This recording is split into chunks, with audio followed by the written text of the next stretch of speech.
Voltamos a apresentar Revista Justiça. Estamos de volta com Revista Justiça e já dou as boas-vindas a você que pode nos acompanhar ao vivo a partir deste momento pelo YouTube Rádio TV Justiça. Entre lá, nos acompanhe e a sua mensagem é sempre bem-vinda pelo WhatsApp 61 99975 8140 10h20. Revista Justiça. Debate.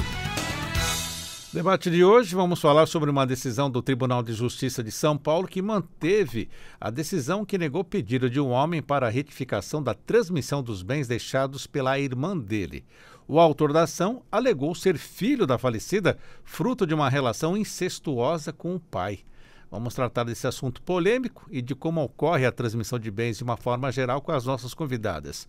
Já estão presentes aqui no estúdio da Rádio Justiça a doutora Cristiane Alves, advogada com especialização em Direito Civil, Processo Civil e Direito de Família, vice-presidente da Comissão de Direito das Sucessões da OAB em Águas Claras e membro da Comissão de Direito de Sucessões do IBDFAN-DF. Doutora Cristiane Alves, bem-vinda, bom dia. Oi, bom dia a todos. Também está conosco a doutora Rafaela Cortes de Oliveira, advogada, secretária-geral da Comissão de Direito Sistêmico da OABDF, especialista em direito sucessório, com ênfase em planejamento sucessório. Doutora Rafaela, bem-vinda, bom dia, debutando hoje na Rádio Justiça, né? Bom dia, Sérgio, eu agradeço muito o convite, estou muito feliz de estar aqui presencialmente, eu participei numa outra oportunidade, mas foi por telefone. E cumprimento a todos que estão em casa também aí, nos ouvindo nesse debate tão interessante, né? Com temas aí tão atuais, porque o direito sucessório, ele está sempre na atualidade, né? Com certeza. Doutora Cristiane Alves, que situação é essa que temos, né? Que a Justiça tem que tomar uma decisão. De acordo com o autor da ação, por exemplo, ele apresentou 2 registros de nascimento, né? O primeiro de 1946, em que consta ser filho dessa irmã, sem o registro do pai, e um segundo de 1959, que figura como filho dos pais da irmã, que o criaram como filho biológico. Que situação é essa? Pois é, então, no caso específico, o autor da ação, ele pleiteia a transmissão de bens da irmã, só que através de exames de DNA não foi comprovada essa paternidade. Então, esse autor da ação, ele foi registrado pelos avós maternos, né? Como você mencionou, em um primeiro registro, ele havia sido registrado pela irmã com o avô materno, e no segundo registro foi registrado pelos avós maternos.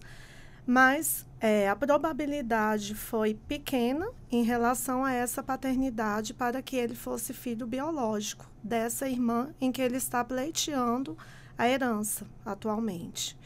Então, foi negada, no caso, a 4ª Câmara de Direito Privado negou devido não ter sido comprovado, através de exame de DNA, que ele era filho biológico da irmã. Que situação é essa, né, doutora Rafaela? Qual a sua participação, a sua introdução a esse tema?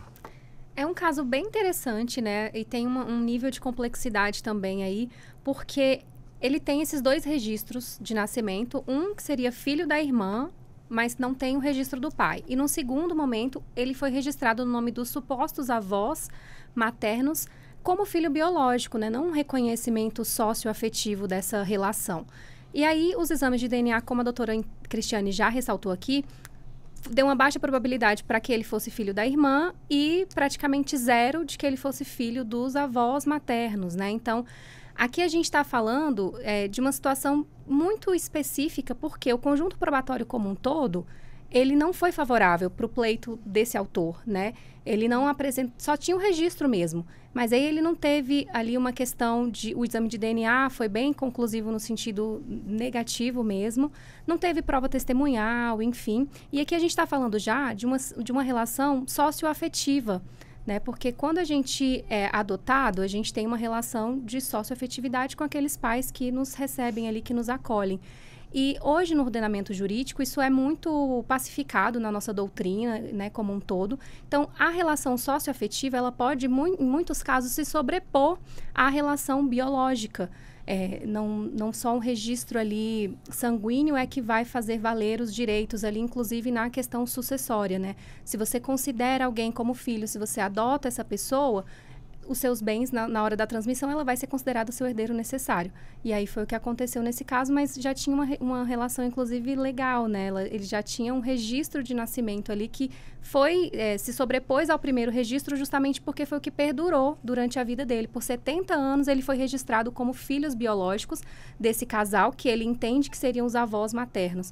E aí a justiça entendeu que essa relação é que realmente se configura para os efeitos sucessórios. Doutora Cristiane, se fosse comprovado, o DNA considerasse que ele era filho dessa relação incestuosa, isso mudaria completamente essa questão da transmissão de bens? Ele teria direito a esses bens da irmã? Mudaria sim. A partir do momento em que consegue comprovar, através de exame de DNA, em que ele é o filho biológico, ele passa a ter direitos iguais aos outros filhos, mesmo que seja de uma relação incestuosa.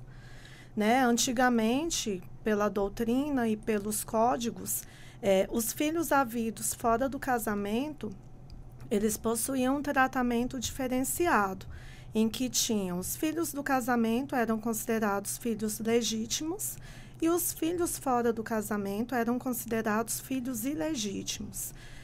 Com a Constituição, né, a última Constituição de 88, todos os filhos passaram a ter direitos iguais. Então, devido a isso, se fosse comprovado realmente que ele fosse filho biológico, tanto da irmã como o avô paterno, ele passaria a ter direitos. Com isso, seria retificada a transmissão da herança para ele também. A senhora me fez lembrar de uma pesquisa de genealogia que fiz da família, encontrei lá filhos ilegítimos, aí eu fui conversar com a minha esposa, que também é advogada, ela explicou essa diferença, que no passado havia se o homem era casado e não era, né, é tipo uma outra mulher, uma outra relação, era ilegítimo, né? Era ilegítimo. Pesado isso, né? E agora, atualmente, tenta também, né, seguir os princípios, tanto o princípio da dignidade da pessoa humana, como o princípio da igualdade. Então, os filhos, mesmo que havidos fora do casamento,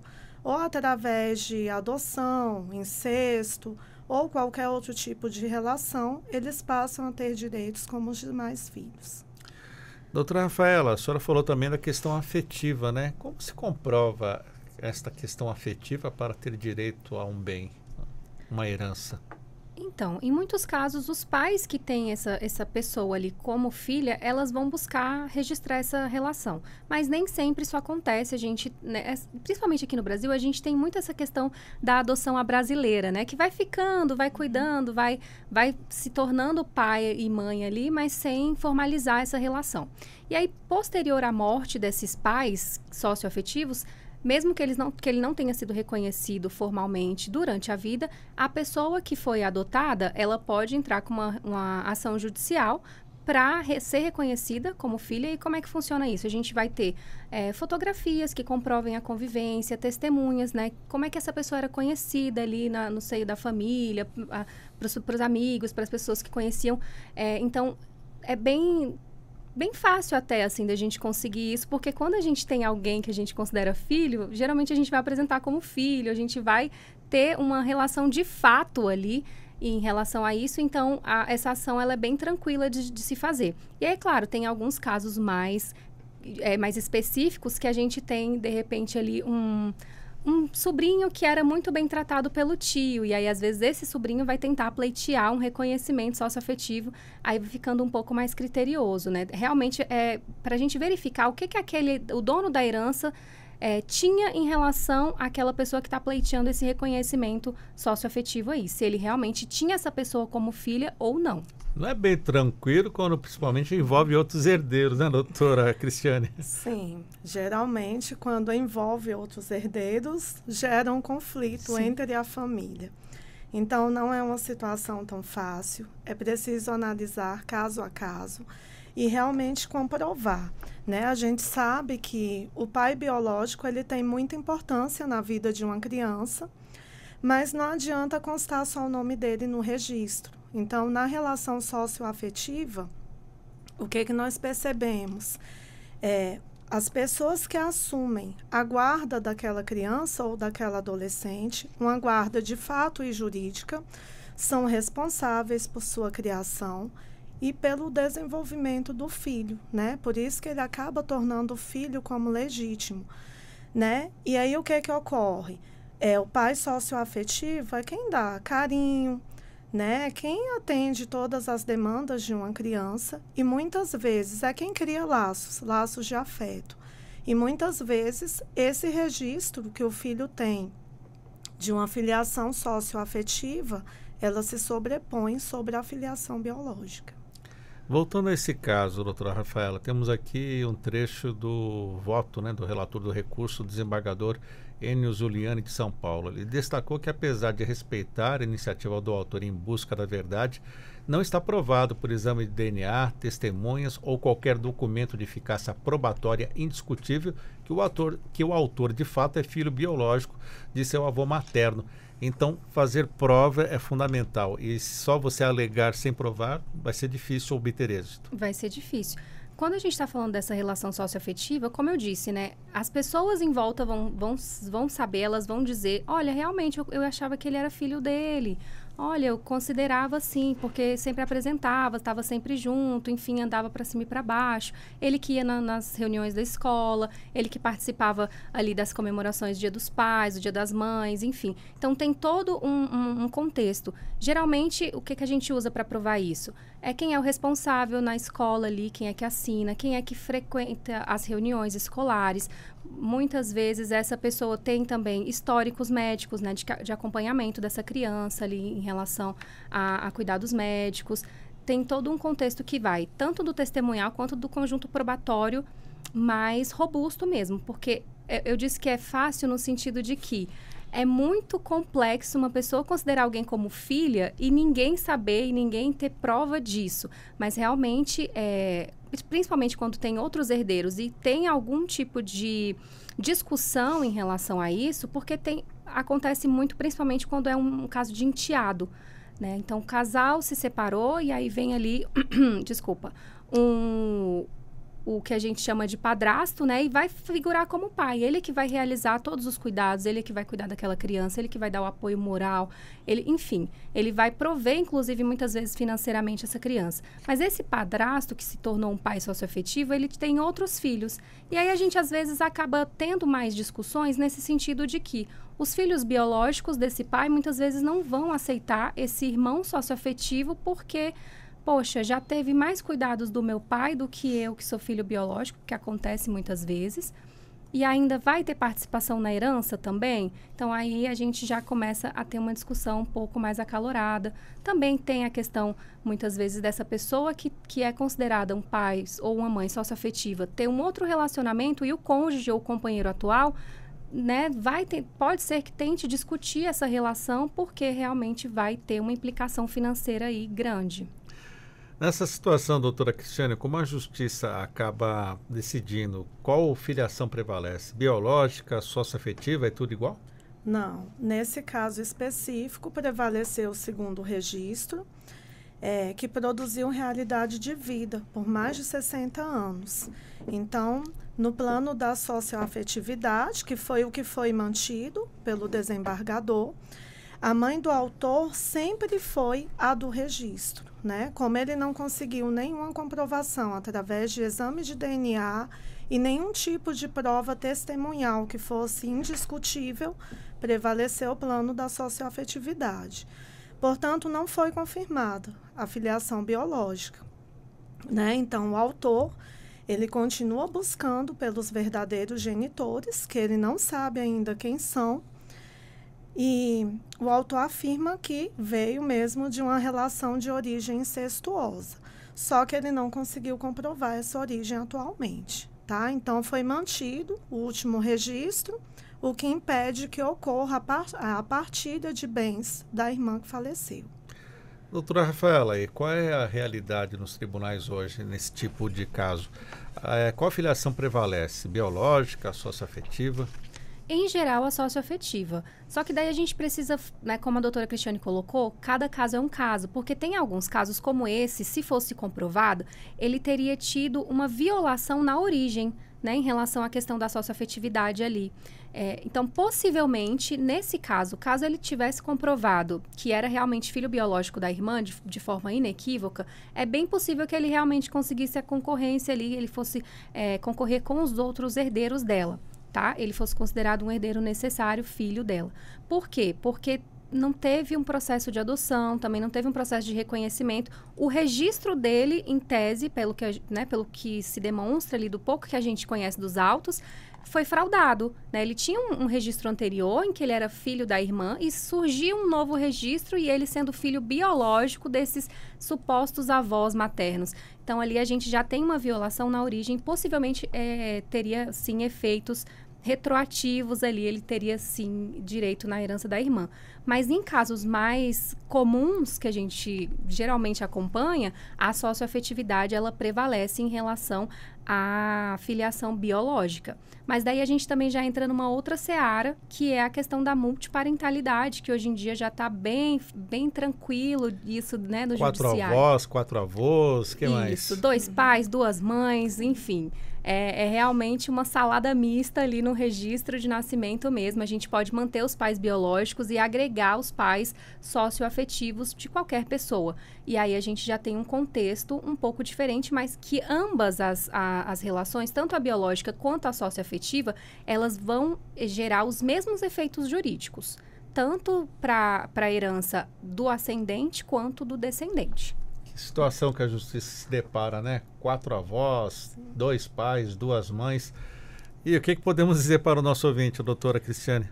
Quando nós vamos para a prática, né, essa multiparentalidade, ela não chega a ser tão simples. Então, nós já temos vários julgados em que é negado esse pedido de multiparentalidade, inclusive aqui no TJDF, foi negado há pouco tempo, né, porque o filho pode concorrer à herança quando ele tem o registro de forma socioafetiva e pode concorrer também a essa herança de pais biológicos. Só que nem todo o judiciário está aceitando essa multiparentalidade. Então, precisa de comprovação e precisa de análise do caso em questão. Essa comprovação entra o quê? Perfil psicológico, registros, o que mais? Isso, entra registros, entra exame de DNA, né, comprovação testemunhal, toda prova documental, tudo isso. E a análise do caso concreto. Doutora Rafaela, pois não, quer complementar ainda o que entra nessas questões de disputa sobre a herança biológica ou socioafetiva? É exatamente como a doutora Cristiane colocou. A gente ainda tem algumas decisões conflitantes. A doutrina majoritária e a jurisprudência majoritária tem sido mais no sentido de reconhecer a multiparentalidade, de não se excluir os pais biológicos quando tem pai socioafetivo ali. Mas é cada caso um caso por quê? Algumas vezes o pai biológico, ele só registrou aquela pessoa, ele não teve nenhum tipo de vínculo. E muitas vezes é o desejo da própria pessoa que ela só mantenha o registro do pai ou da mãe socioafetiva. Sim. E aí esses casos têm tido, da jurisprudência que eu tenho acompanhado, ele tem tido um pouco mais de resistência. Os tribunais têm querido manter os dois ali figurando, né? Tanto o biológico quanto o socioafetivo. Mas é uma construção recente ainda, então a gente não tem muitos julgados, né? Para falar assim, olha, isso funciona bem, isso não funciona direito. Porque a gente vai saber na prática. Então, começou a gente fazer esses registros de multiparentalidade há pouco tempo. A gente não tem nem 5 anos que isso começou a realmente ser concretizado. A gente vai ver os efeitos disso aqui uns 10, 20 anos para frente, é que a gente vai ter muito material de estudo para falar, olha, isso daqui está garantido ou isso daqui não funciona. A senhora já atuou em casos assim de multiparentalidade, doutora Cristiane? Já sim. E como é que foi? Inclusive, a lei, ela ainda existe muitas lacunas em relação a isso. Sim. Né? Então, não tem escrito mesmo na lei em que conste essa filiação socioafetiva na Constituição Federal de 88. Por isso que atualmente ainda é analisado caso a caso, através de provas e de exames, e em alguns casos ocorre a negativa, né, dessa herança e dessa filiação socioafetiva. Só para complementar, não, por favor. Sérgio, desculpa. É porque é um caso um pouco delicado, porque a gente tem crescido também no judiciário a busca do reconhecimento socioafetivo para fraudar mesmo, né? Para que obtenha uma vantagem financeira. Então, por isso que quando a gente está falando dessa questão de multiparentalidade, principalmente pós-mortem, o judiciário tem sido mais criterioso em relação a esse conjunto probatório, por quê? É necessário, sabe? Tem muitas pessoas ali que conviviam com aquele tio, por exemplo, com aqueles, enfim, com algum parente ou com o padrasto. E aí, poxa, aquela pessoa é que tinha um patrimônio legal e depois, nossa, como ele gostava muito de mim, ele com certeza me considerava um filho, eu vou entrar na justiça, vou conseguir esse reconhecimento socioafetivo. Existe isso, infelizmente. E aí é aquilo, né? Que muitas vezes os bons acabam pagando pelos maus. Então, é necessário mesmo que a justiça tenha um olhar criterioso e que busque cada vez mais se aprimorar em relação a esse conjunto probatório que se forma ali dentro do processo para analisar e que seja analisado caso a caso. Porque talvez se a gente deixar isso bem específico na lei, não sei se vai funcionar também, né? A senhora acha que vai funcionar ou não, doutora? O IBDFAM, ele está buscando, né, através de estudos e pesquisas para que conste na lei. Então, para que ocorra garantias mesmo de direitos. Como a doutora mencionou, não é tão fácil, né, quando nós vamos para a prática, para o judiciário. Então, exige uma comprovação, exige psicossocial, exige uma série de fatores que são relevantes na hora do julgamento. Então, constando na lei, já dá uma brecha maior para quem realmente tem direito para que ele seja cumprido. Doutora Rafaela, há diferenças então, né, entre a herança biológica, a socioafetiva, para aquele que é adotado tudo dentro da lei, não uma adoção brasileira? Sim, porque daí quando a gente tem essa adoção legal, conforme manda o regulamento, a figura biológica ela é só porque a pessoa ela vai ter o direito de saber da origem dela. Independentemente de como ela chegou naquela família que a adotou, ela tem direito a saber da origem dela. E aí, quando a gente passa por um processo de adoção legal, essa figura biológica, ela vai servir somente para registro de ancestralidade. Ela não vai produzir efeitos jurídicos. Então, essa pessoa que foi adotada, ela não vai ter direito à herança dos pais biológicos, assim como, caso ela faleça, os pais biológicos também não teriam direito à herança dela. Curioso essa questão da adoção, que eu estava acompanhando também um caso de cidadania italiana, e um filho adotado conseguiu também o reconhecimento lá na justiça, lá no Tribunal de Roma, desta descendência do pai, mesmo sendo adotivo. Interessante essa questão, né? Sim, quando consta no registro e quando consegue comprovar, esse filho passa a ter direitos, inclusive sobre a transmissão de bens. E também até de cidadania, né? Também. Muito interessante esse caso. Mas, de uma forma geral, saindo desse caso que estamos tratando, desta questão em que o autor da ação alega que é filho de uma relação incestuosa com o pai, transmissão de bens, o direito hoje está bem ajustadinho, precisa de mais ajustes, como o IBDFAM já corre atrás disso? Qual a opinião da senhora, doutora? Precisa de ajustes e realmente o IBDFAM tem a comissão agora, né, tratando aí dessa reforma do Código Civil, que a gente espera mudanças significativas em relação a isso, especialmente no que tange ali ao planejamento sucessório, que hoje a gente tem um engessamento muito grande, né, do Código em relação à nossa legislação, que impede, por exemplo, que mesmo que um casal que seja separado com separação convencional de bens, exclua o cônjuge da herança, né? Então, a gente tem algumas lacunas ainda para preencher em relação a isso, que acho que essa reforma do Código pode ser bem útil. Vamos lá, doutora Cristiane, conte um pouquinho mais aí dos objetivos do IBDFAM. Então, o IBDFAM continua realizando essas pesquisas, né, para suprir as lacunas existentes no Código. Inclusive, nós tivemos algumas modificações relacionadas à transmissão de bens, que foi na mudança do Código Civil. É claro que elas não estão atendendo ainda a evolução da sociedade. Então, devido a isso, o direito de família está passando aí por constantes mudanças, para que consiga cumprir aí tudo que a sociedade demanda aí na sua evolução atualmente.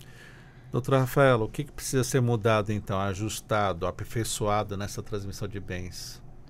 Então, hoje a gente tem essa questão da poliafetividade, né, que são aí os trisais, enfim, essas relações concomitantes que a gente não tem ainda uma lei específica para tratar desse tipo de relacionamento. A gente bate ali também muito em questões, por exemplo, quem é casado legalmente não pode concomitantemente o casamento ter o reconhecimento de uma união estável. E a gente sabe de famílias que elas realmente coexistem ao mesmo tempo. Então, é necessário realmente que a legislação se aprimore, porque a sociedade evoluiu muito. E as bases hoje, por isso que a gente fala hoje em dia do direito das famílias, né? Antigamente a gente tinha aquela figura bem patriarcal, assim, era o pai, a mãe e os filhos. E geralmente os pais biológicos, né? Com filhos biológicos ali. E hoje em dia a gente tem vários tipos de família. Então a gente tem a mãe solo, que tem aquela criança, a gente tem um casal homoafetivo que adota ou que tem filhos biológicos mesmo. Então é necessário que a legislação se aprimore para acompanhar essas novas famílias que não é que têm surgido, né? Que têm se mostrado, porque elas, na verdade, sempre existiram, mas antes elas eram excluídas da legislação. Doutora Cristiane, e o que podemos ajustar mais essas novas formas de conceito de família? Complementando o que a doutora mencionou, então, atualmente nós temos novos modelos de família, né? E os códigos e as leis precisam contemplar, né? Essas são as lacunas que nós temos atualmente. Então, nós temos as crianças que possuem 2 pais, 2 mães, e quando chega no judiciário, esbarra muitas vezes nessa questão de transmissão de bens relacionados à herança, né? Então, nós temos atualmente o artigo 1784 do Código Civil, que é o artigo que tem a forma instituída de como ocorre essa transmissão de herança, em que nós seguimos uma ordem de sucessão, né, que é uma concorrência dos descendentes, no caso dos filhos, em relação ao cônjuge ou companheiro, e dos ascendentes, que são os pais, avós e bisavós. Só que para que ocorra tudo isso, atualmente a gente cumpre essa forma instituída que consta neste artigo 1784 do Código Civil. Então, essas outras relações, esses novos modelos de família, eles não estão expressos no Código. Então, é isso que a gente precisa pleitear para que ocorra mudança, né? Como a gente não tem no Código, a gente precisa analisar cada caso para que realmente a pessoa possa vir adquirir esses direitos. Já fico imaginando o advogado, a advogada, quando chega uma situação assim, né, de multiparentalidade, por onde começar, por onde eu vou. São complexos. E pedir também as provas, principalmente, para fazer a ação, é um trabalho bem hercúleo, né? É bem complexo mesmo, porque precisa de muita prova. É necessário a gente ter imagens dessas relações, né, do convívio dessas pessoas. É necessário, muitas vezes, a gente recorrer a um exame. O psicossocial ajuda bastante também, né, porque ele comprova ali, ele faz a visita assistida, então ele vai verificar, vai entrevistar os familiares para verificar qual é a situação de fato. Então, é um pouco complexo, especialmente por isso. Como a gente ainda não tem legislação, a gente precisa contar com a interpretação do judiciário. E a gente tem decisões múltiplas aí, né? Tanto favoráveis quanto desfavoráveis. Dependendo do tribunal, ele vai ser mais flexível, outros menos, né? Tem alguns tribunais aí que inovam um pouco nas decisões. E aí a gente fica um pouco... essa insegurança jurídica por conta dessa questão de analisar caso a caso. E aí tem casos que parecem muitos, né, semelhantes, quase idênticos, mas que tem um fator ou outro de diferença. E para você explicar isso para o cliente, que foi lá no Google e pesquisou e falou, olha, eu vi que dá para fazer isso. Então, é complicado para o advogado, sim, especialmente porque as pessoas não costumam se organizar, né? Elas não têm ali esse conjunto probatório, no geral, ele não vem prontinho pra gente. A gente vai ter que ir cavucar a vida da pessoa, falar onde é que ela vai buscar, o que vai buscar. Então, isso acaba onerando um pouco o nosso trabalho, realmente. E a advogada ainda tem que falar para o cliente, olha, vai depender também qual vara que vai cair esse processo. Isso. Sim. E, atualmente, nós utilizamos mesmo a jurisprudência, né, como base mesmo nos casos. Mas... Depende muito do tribunal, depende muito da vara e do juiz que vai analisar a situação, né? Tem jurisprudências que são favoráveis e tem jurisprudências que não. Então, depende mesmo da análise final do juiz em cada situação. Doutora Rafaela, seria possível fazer um planejamento sucessório dessa forma de transmissão de bens? Podemos dizer que é vantajoso, não é? Sim, com certeza. Especialmente quando a gente está falando dessa questão socioafetiva, que não tem uma documentação, dentro do planejamento sucessório a gente pode trazer ali um testamento que reconheça esse filho socioafetivo, que já vai facilitar bastante toda a situação. Na entrevista do planejamento, a gente já traz algumas perguntas que são um pouquinho particulares, mas que vão fazer muito sentido para a efetividade desse planejamento, especialmente nessa questão. Tem alguma relação socioafetiva? Tem alguma relação que ela não está formalizada? Tanto alguém que você considere filho, que você gostaria de contemplar, ou mesmo uma relação ali afetiva mesmo. Porque tem pessoas que são casadas e elas mantêm uma relação duradoura com outra, né? Uma relação extraconjugal, digamos assim, e que no planejamento a gente vai precisar pensar em tudo isso para que ele tenha efetividade. Porque o planejamento, ele é muito pensado para a gente pacificar as relações, né? Para que a gente possa ter uma economia tributária, sim, fazer toda uma economia nesse sentido, mas que especialmente ele vai gerar resultados mesmo nas relações da família ali, daquele núcleo, que ele possa ter uma harmonia mesmo depois da morte dessa pessoa. Doutora Cristiane, esse planejamento é o testamento só ou existem outros documentos que podem também ser utilizados nesse sentido? Não, não é só o testamento, né? Como eu havia falado, tem o artigo 1784 do Código Civil, em que a pessoa já tem direito à herança, quando segue toda a forma instituída pelo artigo. Além dele, que são chamados herdeiros legítimos, tem o testamento. Nas relações socioafetivas, quando não existe essa prova documental, precisa mesmo que ocorra o testamento devido não existir esse tipo de comprovação. Mas a partir do momento em que um filho ele é comprovado como um filho socioafetivo, ele passa a ter direitos legais iguais aos outros irmãos. Então, ele pleiteia direitos iguais aos outros irmãos. Então, ele passa a cumprir o que está instituído no artigo 1784 do Código Civil. E é difícil fazer esse planejamento sucessório junto ao cliente? Quais os obstáculos que o advogado enfrenta? São muitos. Conta, né, pra gente. Principalmente as relações fora do casamento. Nem sempre a esposa sabe que o cliente tem essas relações fora do casamento e que existem outros filhos, né? Até mesmo socioafetivo. Então, o planejamento ele é para evitar uma série de surpresas e situações que ocorrem quando abre essa sucessão, né? A pessoa já está antecipando. Se nós fôssemos espertos, na verdade, todos nós teríamos esse planejamento sucessório para quando ocorresse a transmissão desse bem, né, dos bens da herança, com a transmissão da herança, quando ocorresse a nossa morte e abrisse essa sucessão, já estava tudo encaminhado. Seria menos doloroso para as famílias e já teria todo o planejamento cumprindo a vontade, né, da pessoa, destinando cada bem, claro que reconhecendo a legítima, né, mas já teria um norte de como seria realizada essa transmissão, essa partilha. Aí eu vejo aquelas disputas, né, dos filhos ali do casamento contra os outros. A possibilidade de tentar se impugnar essa filiação, mesmo tendo um testamento, doutora? Sim, é sempre a possibilidade. Mas só para complementar, o planejamento sucessório, eu costumo falar que ele tem uma caixa de ferramentas. A gente sempre fala do testamento porque ele é o mais popular. Mas daí a gente tem o seguro de vida, por exemplo, que já é um instrumento de planejamento sucessório. Porque tudo que a gente está falando que vai pensar nas pessoas que a gente ama depois que a gente morrer, a gente já está planejando. A gente tem a questão existencial e a patrimonial. Nas disposições existenciais, a gente vai fazer um reconhecimento de um filho socioafetivo, a gente vai nomear tutores para os filhos menores, por exemplo. Muitas pessoas têm pets, hoje em dia a gente já consegue também nomear tutores para os pets.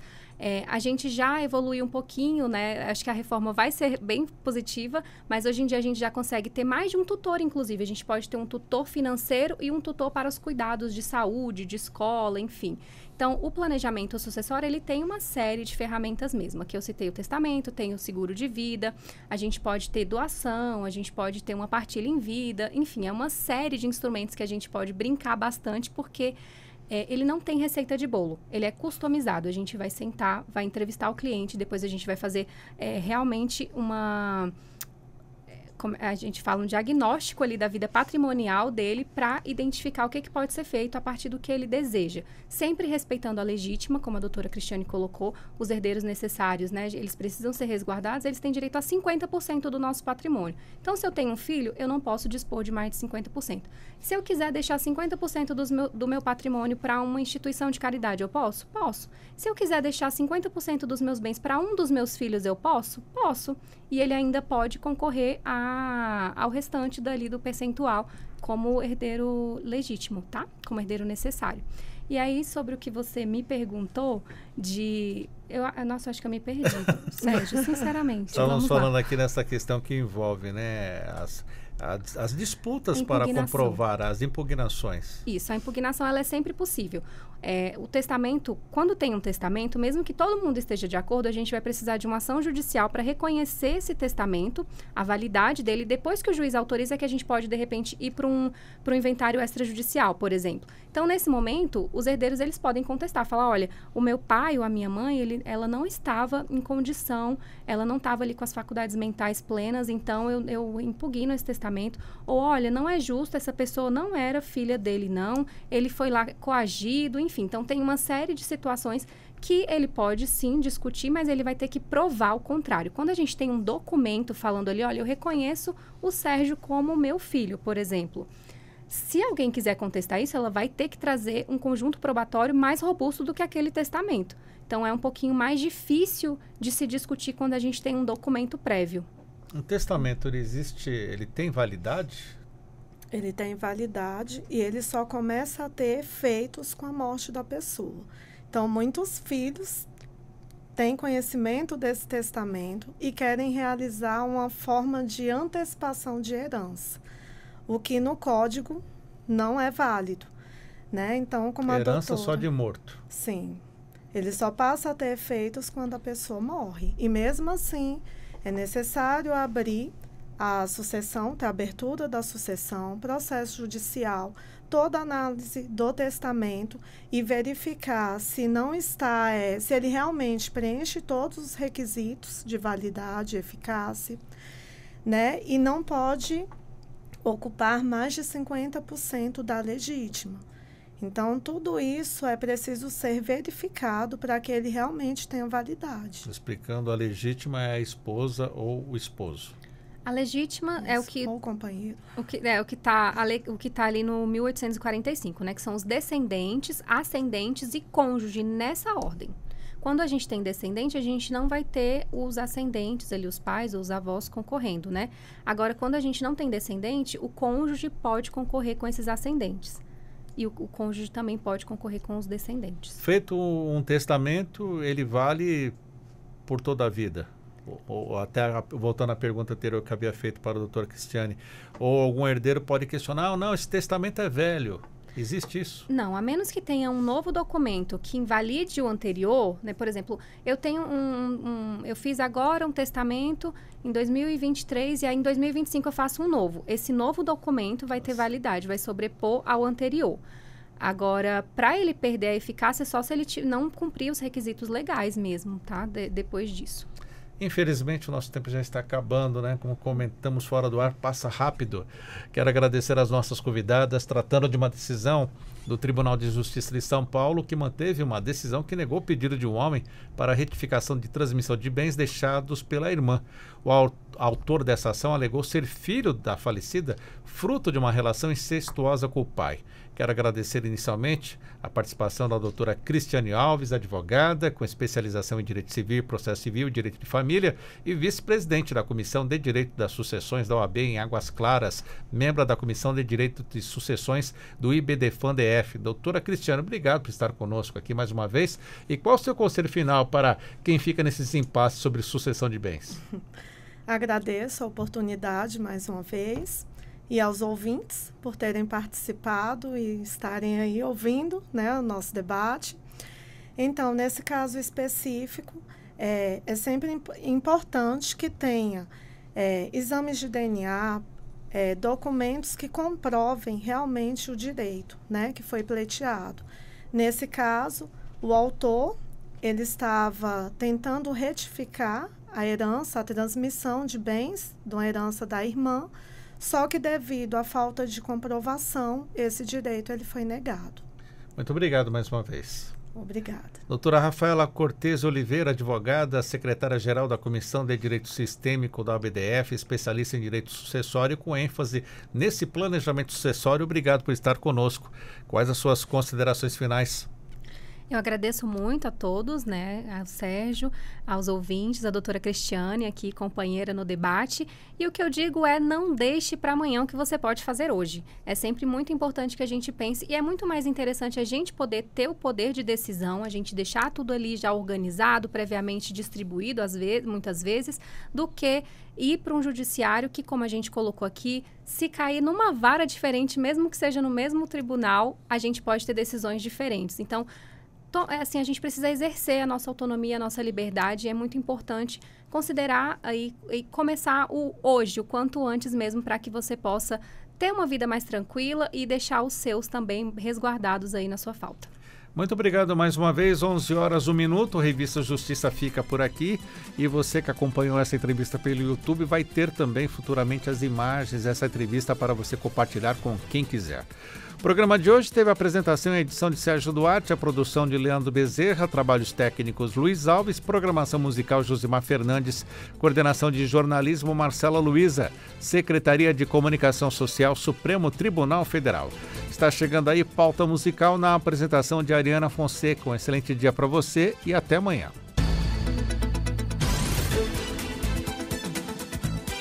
A Rádio Justiça apresentou Revista Justiça.